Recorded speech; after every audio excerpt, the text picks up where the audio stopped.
Professor, o senhor está com o microfone mutado. Ops, falha nossa aí. Desculpa aí.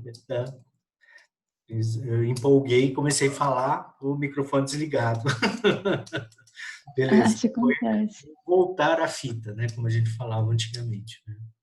Anos 80 eu falava assim, né? Bom, é o seguinte, galera. Na verdade, na aula passada, nós vimos toda a evolução da agropecuária, que foi chamada Revolução Verde, né? Que foi um grande avanço tecnológico, né? Que nós tivemos aí na forma de produzir as coisas, que foi consequência, né? Pensemos assim, que foi consequência direta da Segunda Guerra Mundial. Durante a Segunda Guerra Mundial, houve um grande desenvolvimento de, da indústria química, né? Por conta da guerra, né? Indústria química, indústria farmacêutica, indústria mecânica, né? A engenharia, né? Por conta de toda a questão que envolve a logística militar, né? Então, o que acontece? Quando acaba a guerra, toda essa tecnologia começa a ser disponibilizada, né? Você tem aí, então, nos Estados Unidos, as primeiras experiências relacionadas à modificação genética de plantas. E o primeiro produto que vai ser criado dentro desse chamada Revolução Verde vai ser um arroz, né, modificado geneticamente, para que ele tenha uma produção mais rápida, mas para que ele também não seja afetado por um determinado agrotóxico. Agrotóxico que combate determinadas ervas daninhas que cresciam junto ao arroz. Então, quando as multinacionais começam a vender, principalmente para a América Latina, para a África e para a Ásia, essa nova tecnologia de modificação genética de sementes, né, eles vendem o pacote completo. Então, vendia tanto a tecnologia da semente transgênica, quanto também o agrotóxico próprio, o adubo químico próprio. E mais tarde você vai ter a evolução, né, no maquinário. Então, aí você começa a ter também, né, a evolução do maquinário.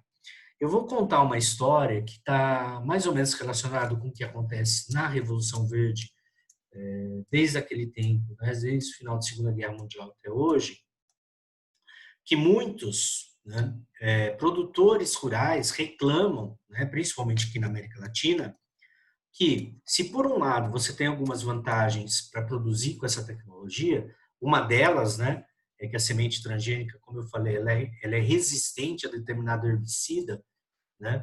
Então o que acontece? Você não precisa usar tanto herbicida, né? Então às vezes tem aí uma vantagem para o meio ambiente, né?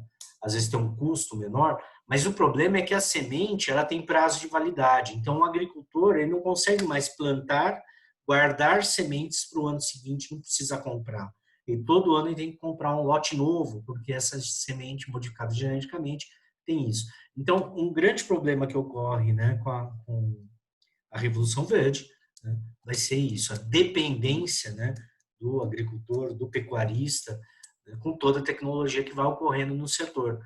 Né. Então, isso vai pegar desde a produção da semente até a cadeia final, né, até a produção da ração que vai alimentar o gado. Né. Então, isso é um ponto negativo. Agora, por outro lado, tem alguns pontos positivos. Né. Pontos positivos: menos uso de agrotóxico, né? Maior produtividade. A produtividade nunca foi tão alta. E cada vez mais, com mais tecnologia, há uma produtividade maior. O que significa ter grande produtividade? Produtividade é diferente de produção. Produção em quantidade total. Então, se falar assim, teve grande produção, beleza. Você está falando em toneladas, em quanto foi produzido. Agora, quando você fala em produtividade, é a quantidade de produção por hectare. Tá?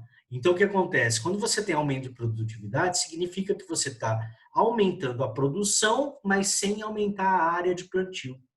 Beleza?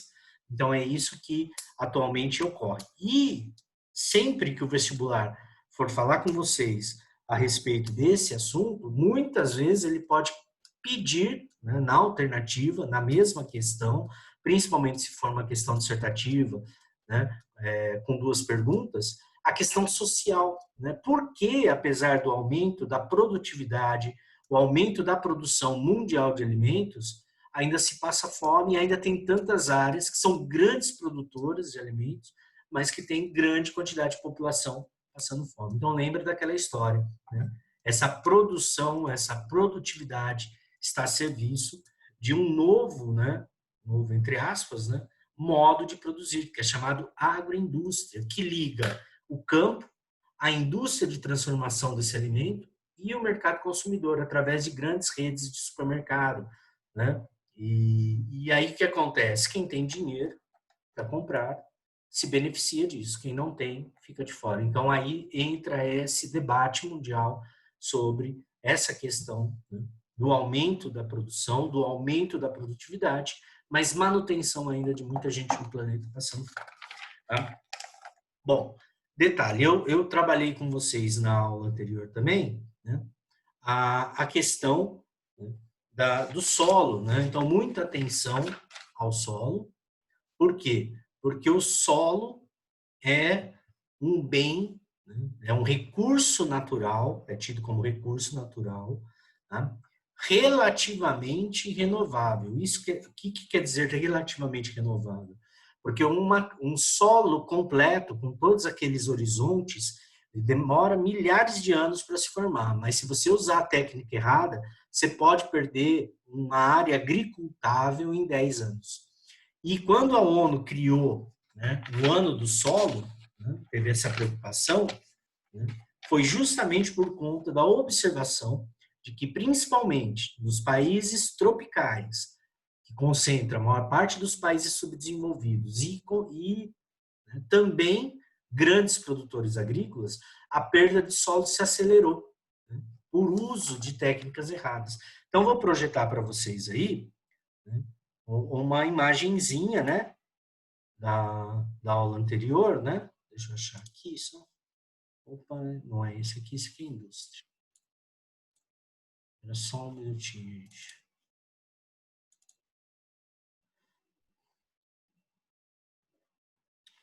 Isso. Tá aparecendo aí, né? Quem pode falar no áudio para mim, por favor? Tá aparecendo sim, professor. Legal, valeu. Bom, então, né? Então, ó, e o solo, né? Ele é tido como digamos assim, né, uma matéria orgânica, ou melhor, uma camada superficial formada por partículas minerais e matéria orgânica, que pode estar viva ou não. Né? Pode estar viva na forma de micro-organismos ou pode estar na forma de material em decomposição. Né? Então, ele é chamado de sistema dinâmico vivo. Né? Então, olha aí, 2015, anos dos solos.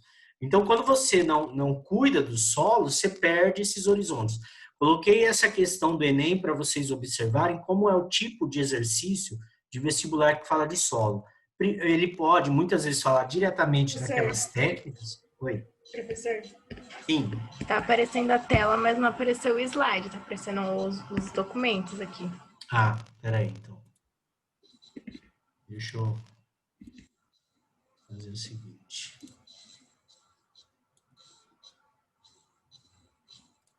Eu tenho que colocar o slide aqui.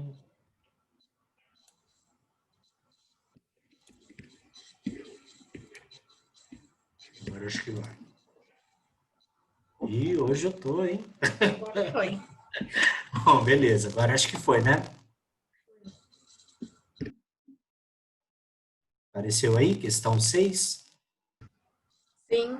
Legal.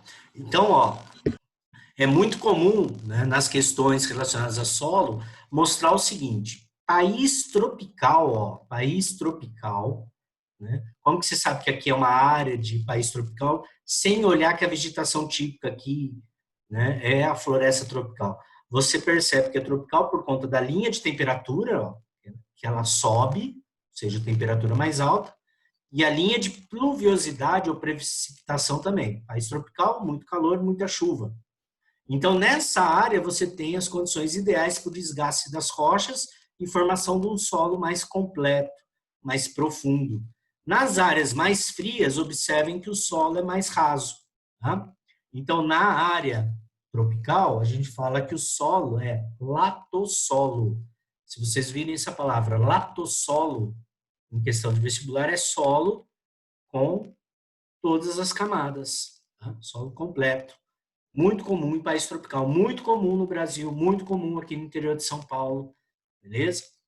Aqui nós temos muito solo bom, né? Paraná, né? Norte do Paraná. Bom, o que mais? Outra coisa, observem, né, que ele fala aqui, ó, o gráfico relaciona diversas variáveis ao processo de formação do solo. A interpretação dos dados mostra que a água é um dos importantes fatores da pedogênese. Gênese, origem, pedo, solo, beleza? Pois nas áreas de menor latitude ocorrem as maiores precipitações, assim como a maior profundidade do solo. Então, esse é um tipo de exercício que cai. Agora, tem outros que vão cair, né? Aqui eu pus para vocês os tipos de solo férteis do Brasil, solos férteis naturalmente, tá? Com destaque para a terra roxa, que está aqui no interiorzão de São Paulo, né? Terra roxa, que é a mistura de derrames de erupção vulcânica que nós tivemos, né? Quando o Brasil, a América do Sul estava separando da África, né? No Mesozoico, então você teve aqui, né? Extravasamento, né? Nas fissuras de solo, porque não teve aqui no Brasil formação de vulcões com cone, que nem no Havaí, por exemplo, né? Então aqui era fissura, rachadura no solo e a lava escorria, não é? Com muito dando origem ao solo de basalto, que depois se decompôs e misturou com arenito, dando origem a esse solo de terra roxa. Tem uma história engraçada da origem desse nome terra roxa. Os italianos, quando vieram trabalhar aqui nos cafezais, eles já tinham conhecimento agronômico superior ao dos fazendeiros brasileiros. Então, um pequeno produtor rural na Itália sabia mais de química do solo e mais de fertilização de solo do que grandes fazendeiros e grandes coronéis do café aqui no Brasil. Então, quando teve a crise do café, ou seja, teve a crise da quebra da Bolsa de Nova York e, consequentemente, a crise do café, porque os Estados Unidos é o nosso maior comprador de café. Ele não quis comprar café, sobrou café, né? Os fazendeiros não tinham dinheiro para pagar os italianos, né, que trabalhavam nas suas fazendas. Então, as comunidades italianas, né, os italianos eram organizados politicamente, formavam sociedades italianas, eles chegavam para os fazendeiros e falavam, contratavam advogados, obviamente, né, e falavam, olha, o senhor não precisa pagar a gente em dinheiro, paga a gente em terra. E aí esses fazendeiros falavam assim, mas que parte da fazenda você quer? Eles falavam, me dá aquela de terra rossa. Rosso, em italiano, é vermelho, terra vermelha. Então, eles queriam a terra vermelha, né? A gente brinca, fala que nós aqui do interior é tudo pé vermelho, né? Nós aqui do interiorzão, né? Caipira. Então, o que acontece? Pé vermelho mesmo, né? Essa terra nossa, essa coloração, se você for para outras partes do Brasil, dificilmente você vai ver esse solo. Dá uma reparada quando você for para Ribeirão Preto, ali na entrada da cidade, onde estão terraplanando para a construção de condomínio, dá uma olhada na cor daquela terra. Nós temos até uma cidade aqui próxima a nós que chama Terra Roxa, né? Ali perto de Jabuticabal, ali. Então, olha só que interessante. Então, era Terra Roxa, mas como o brasileiro não sabia falar italiano, né? Falava, Terra Roxa, pode pegar. E aí eles davam essas glebas de terra para os italianos com a melhor área de solo, né, da fazenda, muitas vezes. Solo de massapé é muito comum no Nordeste, salmourão no Centro-Oeste, e solo aluvial é solo de beira de rio, né? Solo de várzea, sempre solo fértil, tá? Quando você não cuida do solo, né, você vai ter a lixiviação, que é a perda dos nutrientes pela ação da enxurrada. O pessoal até brinca, faz uma brincadeirinha com as palavras, né?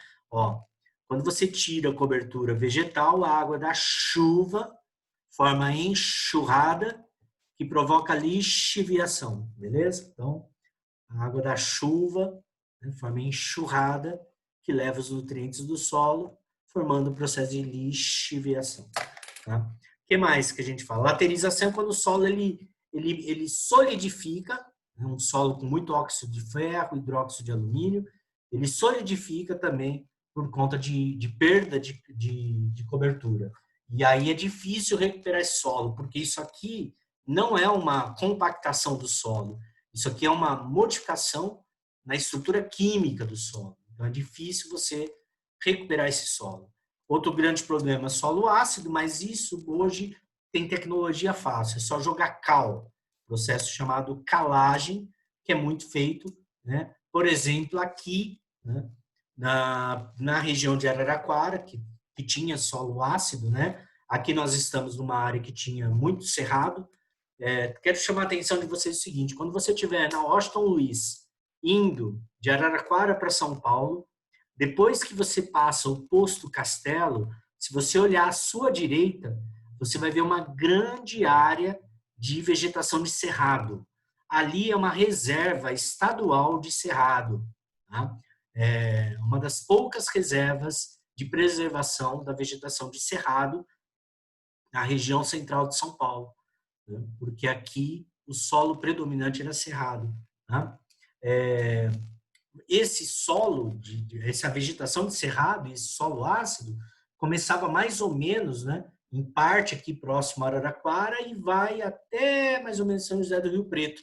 E entre esse solo ácido de cerrado, você tem as manchas de solo de terra roxa, tá? Então, é uma diversidade de solo bem interessante aqui na região central e na região noroeste do estado de São Paulo. Tá? Para corrigir o solo ácido, é só jogar cal, beleza? Processo chamado calagem, que é muito feito, por exemplo, com o pessoal que planta laranja, para que a laranja não fique azeda, né? Depois você tem o problema da vossoroca, né? A vossoroca é o começo da erosão. É quando você tem a formação dessas ravinas, né? Ou sulcos, né? Sulcos, né? No solo, que vai aumentando a largura, até chegar a um ponto que não tem mais recuperação. Chegou nesse estágio aqui, você sabe o que o pessoal faz para recuperar isso aqui? Olha isso aqui, que loucura. O cara colocou umas estacas com pneu, né, para tentar, olha, totalmente furada essa ideia, né? Se você for pensar bem, sabe o que dá para fazer aqui? Né? Tem gente que planta bambu, né? Tem gente que planta capim colonial. Agora, tem gente que, às vezes, se esse solo, essa erosão fica muito profunda e pega um lençol freático, ele fura um pocinho, enche isso aqui de água e faz uma represa, né? Então, essa é uma das soluções. Aí vem no finzinho da aula, que é o que eu quero lembrar vocês. Sempre técnicas para evitar perda de solo. Então, você tem a curva de nível, que é comum aqui no interior de São Paulo. Você tem o terraceamento, que é comum no Sudeste Asiático, olha que barato, né? Eles fazem degraus, tá? E você tem o plantio direto, que é o que está virando, né, digamos assim, o grande lance do momento, né, dentro daquela ideia de agricultura e preservação ambiental. Então, você tem várias vantagens no plantio direto, né? Você cobre, você colheu a planta, você tira o fruto, né? E a planta mesmo você deixa ela aqui para virar essa cobertura, a palhada que fala. Embaixo vai ter acúmulo de matéria orgânica, né? Não há erosão. Quando você vai plantar aqui, você só faz o buraquinho e joga semente lá dentro. Então, você mexe pouco esse solo, né? Então, ó, não usa aração, o arado, nem gradagem, né? E tem menos 80% de plantas daninhas, ou seja, menos necessidade de agrotóxico e defensivo agrícola, tá bom? Bom, vamos voltar aqui.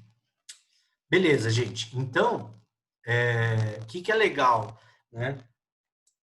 Abrir a apostila agora na página 6 para a gente fazer os exercícios dessa aula, tá? Alguém tem alguma perguntinha? Fala no áudio aí, beleza? Então, vamos embora.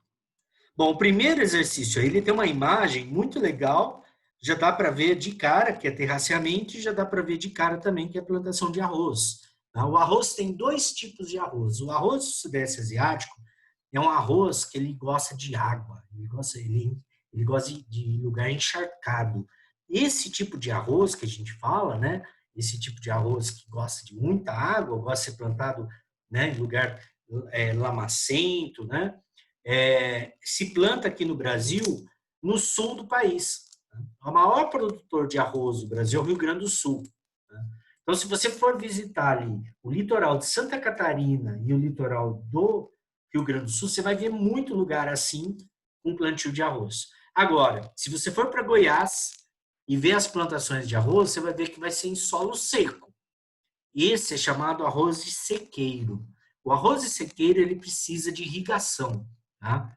Então, geralmente, essas plantações de arroz em Goiás, por exemplo, elas já são em áreas próximas a rios, porque precisa irrigar. Tá? Agora, no sul do país, não. No sul, na área litorânea, como chove bastante, chove todos os meses, você tem muitas áreas ali que formam isso. Agora, essa imagem aqui, do exercício 1, é do Sudeste Asiático, com certeza, né? E aí fala assim, sobre a agricultura mostrada nas imagens, é correto afirmar, é altamente mecanizada? Não. Você só vê o rapaz aí, ó, colhendo arroz. Né? B, destina-se Professor, preferencialmente... Oi? no caso do altamente mecanizada, seria aqueles cinturões lá? Desculpa, repete para mim, por favor. No caso da agricultura altamente mecanizada, seria o caso dos cinturões agrícolas? Isso, exatamente, nos Estados Unidos. Entendi. Sabe aonde também é altamente mecanizada? No Japão. Só que no Japão, como eles têm pouco espaço, eles criaram máquinas pequenas. Né? Então, eles têm uns mini tratores que fica só um cara sentadinho, parece uma motinho, sabe? Essas motinhas elétricas que a gente vê hoje aí, né? Parece um negocinho daquele. Né? Porque eles têm redução de espaço lá, né? O que mais? Ó, a B fala, se destina preferencialmente ao abastecimento do mercado externo? Falso. Tá? No caso, se você pensar no Sudeste Asiático, o arroz é a principal, é a base alimentar de todo o Sudeste Asiático. Né? Então, eles é o prato principal. E você sabe por que o arroz se tornou um alimento típico do Brasil? Porque os portugueses, depois que eles colonizaram a África, né, o litoral africano, eles criaram colônias no sul da Índia, tem cidade no sul da Índia que se fala português, tem cidade no sul da Índia que a religião é católica, e depois eles também colonizaram parte do sul da China. Esses dias, olha que interessante, em Cantão, né? Cantão, né? Mesmo em Hong Kong, ali naquela região. Uns dias atrás eu vi uma entrevista com o embaixador chinês no Brasil, né? Falando sobre as relações comerciais Brasil-China, e ele falava português de Portugal. E aí o entrevistador perguntou, né? Por que ele falava português, né, de Portugal? Ele contou a história, que a região onde ele vive, né, onde ele cresceu, né, tinha essa influência portuguesa, né, e quando ele teve, desculpa, quando ele teve, eu mexi aqui, quando ele teve o interesse em aprender português, né, que ele achou uma língua importante, né, para as relações comerciais chinesas, ele aprendeu com um professor português que vive na China. Detalhe, não sei se vocês já repararam, mas a língua portuguesa está entre as 10 línguas mais faladas do mundo. Né? Se eu não me engano, nós somos a 5ª ou 6ª língua mais falada no mundo. Tá? Porque se você pensar, juntar toda, ó, você tem Brasil, né? A população, 5ª maior população do mundo. Depois você tem Angola, Moçambique, as ilhas ali, Cabo Verde, né? Se você pensar também, né, o próprio país Portugal, né? Então, juntando toda essa galera aí, Timor-Leste, etc., dá uma boa quantidade de gente. Outra coisa interessante, né? Aqui na C, ele fala, é comum em pequenas propriedades das regiões densamente povoadas. Olha, é isso aqui mesmo, alternativa C. Por quê? Porque o Sudeste Asiático é densamente povoado. Né? O Sudeste Asiático é chamado de formigueiro humano, devido à grande quantidade. Pega lá, ó, China, pega lá a Índia, né? Pega Camboja, Vietnã, Laos, né? Então você vê, é muita gente ali naquela porção da Ásia. A D está errada porque fala produz monoculturas no sistema de plantation.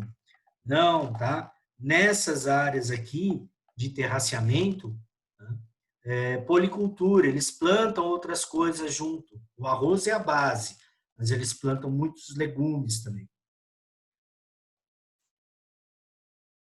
Página 6, Nicole. Página 6. Tá? Bom, vamos para o segundo exercício? Vamos lá, o segundo exercício está mostrando os Estados Unidos, tá bom? Então, primeira coisa, exercício com mapa, sorria, que o mapa sorri para você. Né? Ou seja, a resposta está no mapa. Né? Então, ele fala que a agricultura estadunidense é organizada de acordo com o modelo empresarial, o que torna o espaço agropecuário do país fortemente vinculado à lógica econômica, ou seja, eles não estão para brincadeira. Tá? A agricultura deles é chamada agricultura de precisão. Lembra, quem foi que perguntou da mecanização? Fui Bom, eu, professor. então, Lara, pra você ter uma ideia, né, quando a gente fala em agricultura de precisão, que é a agricultura norte-americana, é isso, alto maquinário, tecnologia de ponta, sabe? Houve um tempo atrás, né? Já faz um tempinho, tá?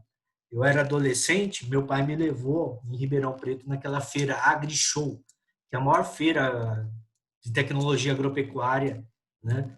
Aqui do estado de São Paulo.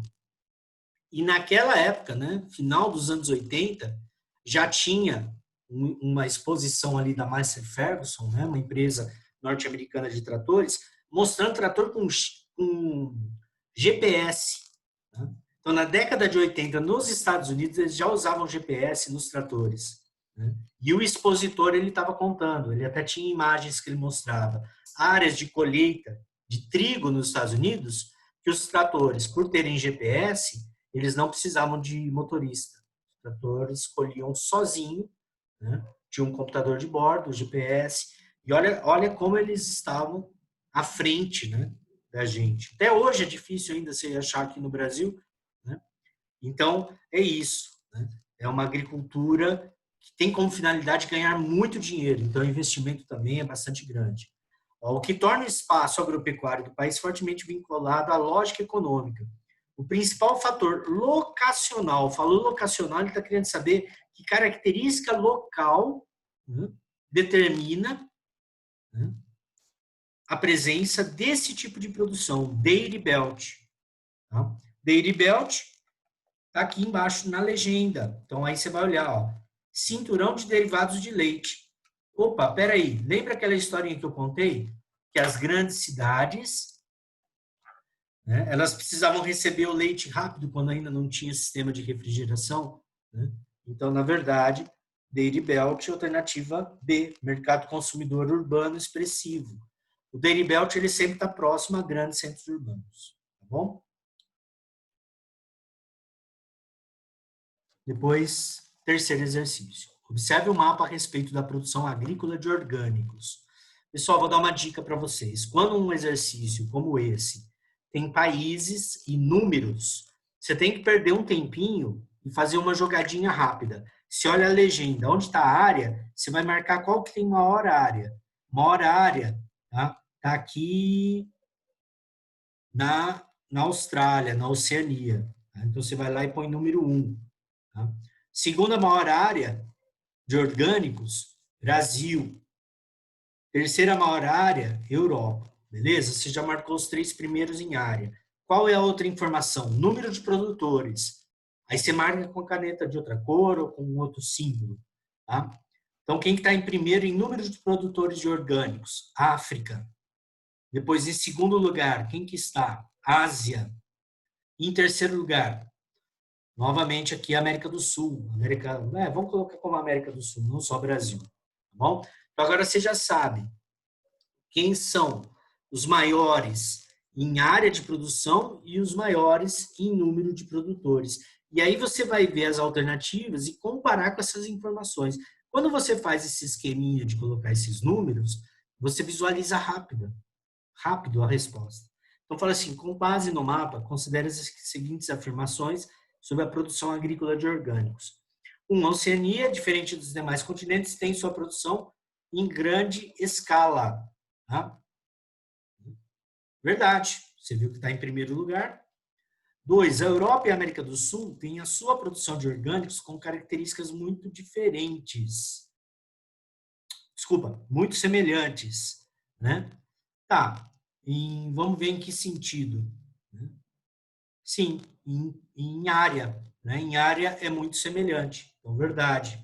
Depois, terceiro, a América do Norte tem sua produção de orgânicas centrada em produtores com a maior área de cultivo. Não, a maior área de cultivo você viu que é na Oceania, então a terceira está falsa. E aí você já vai lá e assinala a alternativa C, beleza?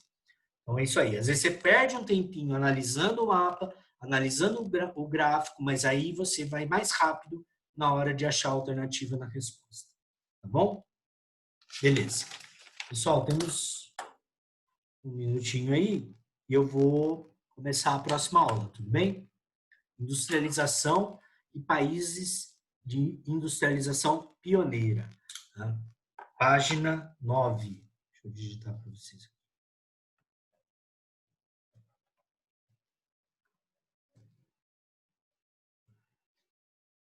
Geografia geral.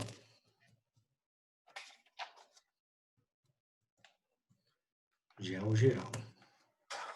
Bom, primeira coisa, quando a gente fala de indústria, a gente tem que lembrar que a indústria, né, ela vai ser um marco na história da humanidade, porque não vai ser só uma mudança na forma de produzir as coisas. A indústria, com essa mudança da forma de produzir as coisas, ela vai mudar hábitos, ela vai mudar comportamento e ela vai mudar a paisagem. Então, a primeira grande coisa que as questões de vestibular podem perguntar para vocês com relação ao processo de industrialização da humanidade é quais são as grandes modificações que esse processo causou. Né? Então, como esse processo de modificação ele é intenso, ele é marcante, ele é visível, a gente chama esse processo até de revolução. Daí o termo revolução industrial. Né? Ou seja, uma mudança, né, drástica, catastrófica, né? Você tem uma mudança cultural, você tem uma mudança da forma do homem ver o mundo. A gente não pode esquecer que há uma ligação muito grande entre a Revolução Industrial e a evolução do capitalismo. E o capitalismo, como sistema socioeconômico, ou seja, social e econômico, ele é também uma transformação da humanidade, da forma como a humanidade vê os seus valores. Então, tudo começa, né, na Europa, né, e a gente pode falar que tudo começa com o iluminismo, né, com o fim do feudalismo, surgimento do capitalismo.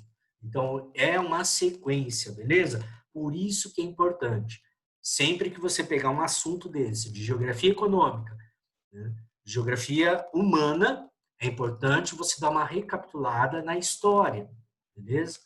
Lembra aquela frase, geografia é história do espaço e história é a geografia do tempo.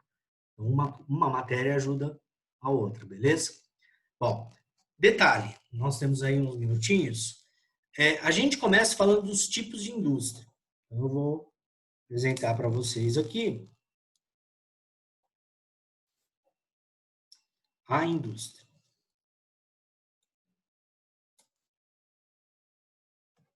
Vamos lá.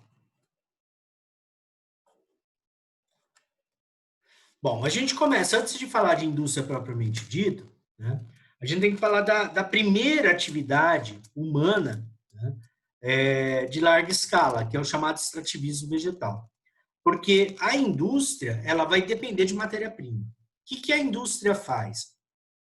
A indústria, ela transforma matéria-prima em produto manufaturado. E esse produto manufaturado, ele vai ter uma finalidade: comércio, venda. Tá? Então, quando a gente fala de matéria-prima, a gente começa analisando os tipos de indústria de extração.